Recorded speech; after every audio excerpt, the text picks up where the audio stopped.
13 महीना से ज़्यादा हो गया, लगभग 1.5 साल हुआ है सर, और हम लोग का रिजल्ट अभी तक नहीं आ रहा है। क्योंकि सर ये रिजर्वेशन पॉलिसी बहुत ही पेचीदा पॉलिसी है सर। इस पे सर बहुत तरह के लोग जो उंगली उठाया जा सकता है, क्योंकि कॉन्स्टिट्यूशनल है सर।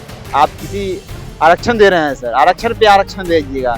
पहली बात तो सरकारी इंजीनियर है, वो जो केस किया सरकारी इंजीनियर सरकार के अगेंस्ट है। उस केस में न तो हम पार्टी है न ही बीपीएससी पार्टी है, वो केस गवर्नमेंट के अगेंस्ट है। जो मेमो पे और स्टे लगा दिया गया, कोर्ट में बोला गया है जज की आप डबल बेंच में जाइए, जो भी शिकायत करता है आप डबल बेंच में जाइए। हम लोग हर विभाग, जो भी विभाग हमारी बीपीएससी है, आरसीडी है, आरसीडी विभाग वो बोल चुकी है कि आप लोगों का रिजल्ट आ जाएगा। लेटर है सर, हम लोग के पास लेटर है कि आपका रिजल्ट है, वो बीपीएससी को लिख चुकी है, लेकिन अभी तक हमारा रिजल्ट नहीं आया है। पटना के गर्दनी विभाग में 10 दिनों से टीआरई 4, बीपीएससी, दरोगा बहाली या कहा जाए लाइब्रेरियन की बहाली हो, अन्य कई प्रकार के बहाली को लेकर के धरने पे बैठे हुए थे छात्र, और उनकी बातें सरकार के द्वारा सुनी भी गई। तो कहा जाता है कि कहीं खुशी तो कहीं गम, और उसी में असिस्टेंट इंजीनियर की जो छात्र हैं ये लोग भी गर्दनी बाग में बैठे हुए थे, और इनकी मांग पूरी नहीं हुई। और आज रक्षाबंधन है, ये लोग अपने घर परिवार बहन को छोड़कर आज पटना के गर्दनी बाग में बैठे हुए हैं। सर आप लोग घर नहीं गए, कल तो सरकार के द्वारा मांगे मान ली गई। हम लोग का मांग नहीं माना गया। हम लोग का मेन कंसर्न है, हम लोग असिस्टेंट इंजीनियर हैं। हम लोग एग्ज़ाम दिए हैं 2025 में, कंबाइंड वैकेंसी आया था 2025 में, लगभग 1000 वैकेंसी तो प्लस था, तो उसमें हम लोग एग्ज़ाम दिए हैं। तो हम उसका 1 साल से ऊपर हो गया है, 11 महीना हो गया है। तो हम लोग चाहिए, हमको रिजल्ट चाहिए सरकार से, जितना से जल्दी से जल्दी। एग्जाम हो गया, एग्ज़ाम 11 महीना हो गया एग्ज़ाम, 13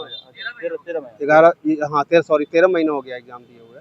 उसके बाद भी अभी रिजल्ट नहीं जारी कर। आप लोग रिजल्ट के लिए बैठे हैं? सर हमारा 2 कंसर्न है सर। प्राइमरी कंसर्न तो है सर मेरा अभी रिजल्ट, जो 13 महीने से एग्ज़ाम दिए हो गया सर। सेकेंड कंसर्न था एक्स्ट्रा वेटेज, जो संविदा कर्मी को गलत कानून, गलत बोल सकते हैं क्या, अन्यायपूर्ण जो है 25% वेटेज, जैसे 133 मार्क, तो ये सर ख़त्म किया जाना चाहिए था। लेकिन जो कल का जो भी डेलीगेशन के तौर पे जो बात बनी है सर, उसमें कमेटी के बारे में और अलग रिजर्वेशन सिस्टम लागू करने का, कॉन्ट्रैक्ट वाले को देने का, जो सर पूरी तरह से मुझे लगता है गलत है। रीज़न ये क्योंकि सर ये रिजर्वेशन पॉलिसी बहुत ही पेचीदा पॉलिसी है सर। इस पे सर बहुत तरह के लोग जो उंगली उठाया जा सकता है, क्योंकि कॉन्स्टिट्यूशनल है सर। आप किसी आरक्षण दे रहे हैं सर, आरक्षण पे आरक्षण दे दीजिएगा। क्योंकि यदि संविदा के लिए अलग आरक्षण सेटिंग लाइएगा सर, तो वो भी तो सर किसी न किसी जाति धर्म से बिलोंग कर रहे होंगे। OBC, SC, ST, EWS, already सरकार सर इस पे वो आरक्षित सीट करती है। यदि बिहार सरकार सर, जैसा कि कमेटी के बारे में डिसाइड किया गया है कि सर कमेटी डिसाइड करेगी, अलग कमेटी बनाएगी, उसमें अलग सीट रिजर्व करेगी सर, तो वो उसको सर कैसे पता चलेगा किस में फाइट करना है? तब तो सर हमारा लॉस हो जाएगा, सीट का लॉस हो जाएगा सर। वो लोग पढ़े या ना पढ़े, हम लोग तो सर फिर भी हमारा ही लॉस है। हम अपने पॉकेट से सीट दान करेंगे तो सर ये हम अन्याय कहीं बर्दाश्त नहीं करेगा स्टूडेंट सर, क्योंकि वो तो सर सो जाएगा एग्जाम देना, एग्जाम दे या नहीं दे, पास करेगा एग्जाम से। कितने दिन पहले एग्जाम हुआ? सर हम लोग का एग्जाम हुए 13 महीना से ज़्यादा हो गया, लगभग 1.5 साल हुआ है सर, और हम लोग का रिजल्ट अभी तक नहीं आ रहा है। हम लोग हर विभाग, जो भी विभाग हमारी बीपीएससी है, आरसीडी है, आरसीडी विभाग वो बोल चुकी है कि आप लोगों का रिजल्ट आ जाएगा। लेटर है सर, हम लोग के पास लेटर है कि आपका रिजल्ट है, वो बीपीएससी को लिख चुकी है, लेकिन अभी तक हमारा रिजल्ट नहीं आया है।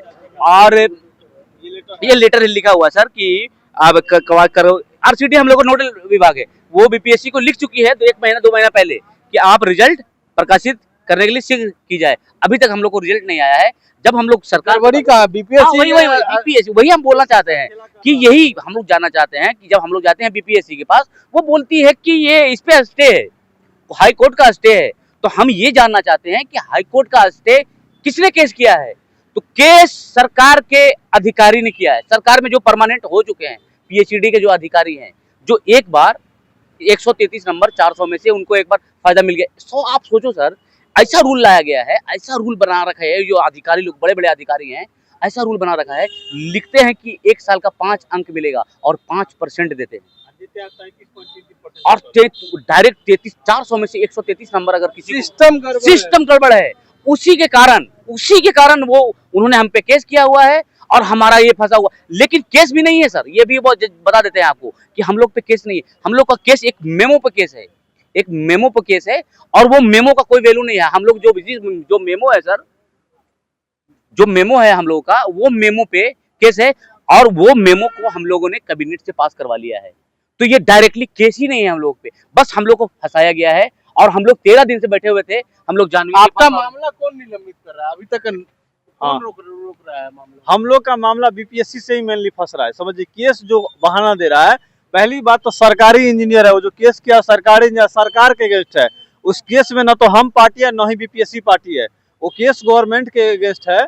जो मेमो पे है और स्टे लगा दिया गया, कोर्ट में बोला गया है जज की आप डबल बेंच में जाइए, जो भी शिकायत करता है आप डबल बेंच में जाइए।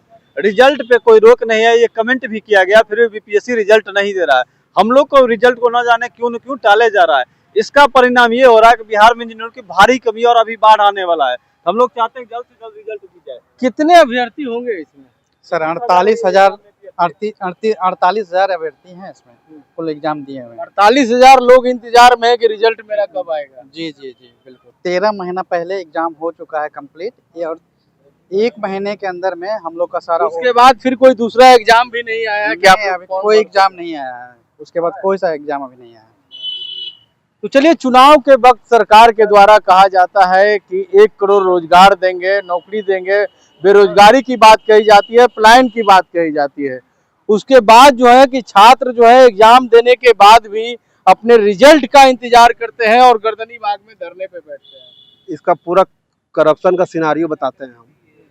ये पहले बीपीएससी पहले असिस्टेंट इंजीनियर का वैकेंसी कंबाइंड निकालता था, पिछला 2017 में निकाला था। उसके बाद क्या किया कि डिपार्टमेंट वाइज निकालने लगा, आरसीडी का अलग, बीसीडी का अलग निकालने लगा। तो 2022 में एक रूल लाया 25% का कि 400 का एग्जाम होगा और 133 नंबर संविदा वाला को मिल जाएगा। अब बताइए 400 मीटर के रेस में कोई बच्चा को 133 मीटर आगे खड़ा कर दिया जाएगा और जो मतलब हम लोग जैसे फ्रेशर बच्चा है उसको 0 से स्टार्ट करना पड़ेगा। कम्पीट कर पाएगा कभी? हैं, कभी नहीं कर पाएगा। तो हम लोग 2024 में 10-20 बच्चा लोग सोचे कि इसके आगे लड़ा जाए, तो लड़ाई स्टार्ट हम लोग किए। तो सरकार से 2 डिमांड किए। पहला डिमांड किए कि हमको कंबाइंड वैकेंसी जो आप लोग 2017 के बाद नहीं निकाले हैं, तो कंबाइंड वैकेंसी दीजिए और 25% का रूल हटा दीजिए। सरकार क्या किया कि संविदा वाला साथ मिलके कंबाइंड तो निकाल दिया, कंबाइंड निकाल देंगे तो सारा संविदा वाला का नौकरी हो जाएगा, वेटेज इतना दे दिए हैं। अब वेटेज सिस्टम नहीं हटाया, ठीक है, पहला गलत। उस समय संविदा वाला को परमानेंट हो जाएगा। हाँ, लटक जाएंगे आप, लटक जाएंगे हम। ये खेला कर दिया, वेटेज नहीं हटाया, कंबाइंड निकाल दिया, ठीक है। सरकार उस समय रूल को रिव्यू क्यों नहीं किया कि जो बच्चा डिमांड कर रहा है कि 25% हटा दो, उस समय सरकार रिव्यू नहीं किया, ठीक है।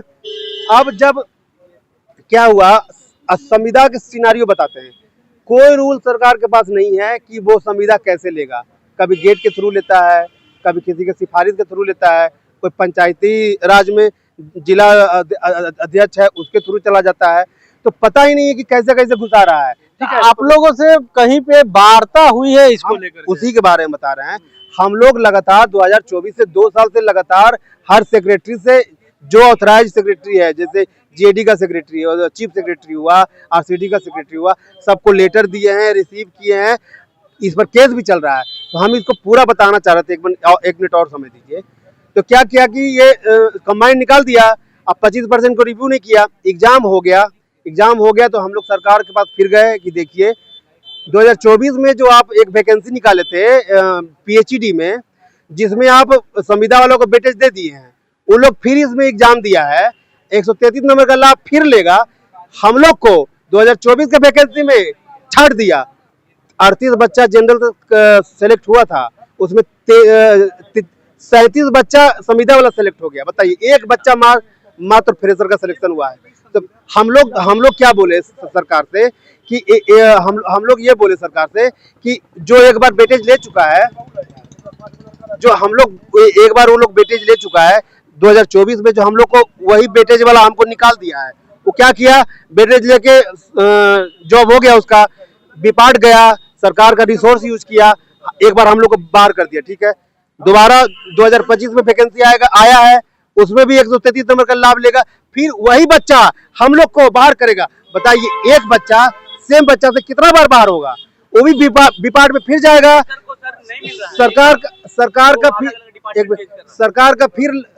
का फिर रिसोर्स यूज करेगा, ठीक है, अब फिर पीएचडी में वैकेंसी खाली हो जाएगा। हम लोग को दो बार नहीं हो रहा है, ठीक है। क्या लगता है कि जिस समय सर चुनाव के वक्त सरकार कहती है 1 करोड़ रोजगार देंगे या फिर 1 करोड़ बहाली निकालेंगे? वही तो है सर कि फ्रेशर को एक बार नहीं मिल रहा है, और जो एक बार 3 बार ऐसा कैंडिडेट दिखाएंगे सर कि वो अलग अलग डिपार्टमेंट चेंज कर रही है, कभी पीएचडी जाती है, कभी आरसीडी रोड कंस्ट्रक्टर डिपार्टमेंट, कभी उसको अच्छा नहीं लगता है तो कभी पॉलिटेक्निक में चली जाती है 133 नंबर का फायदा लेके। एक फ्रेशर बच्चा रह जा रहा है और उसी को सरकार जोड़ रही है। तो देखिए, तमाम मुद्दे को लेकर के पटना के गर्दनी बाग में लगातार छात्र यहाँ बैठे हुए हैं और बीपीएससी के द्वारा जो सिस्टम है उसके सिस्टम के खिलाफ ये लोग लड़ाई लड़ने के लिए तैयार हैं। लेकिन अब कब तक इनकी बातों को सुनी जाती है, ये देखने वाली बात होगी। डीबी लाइव के लिए पटना से पंकज कुमार।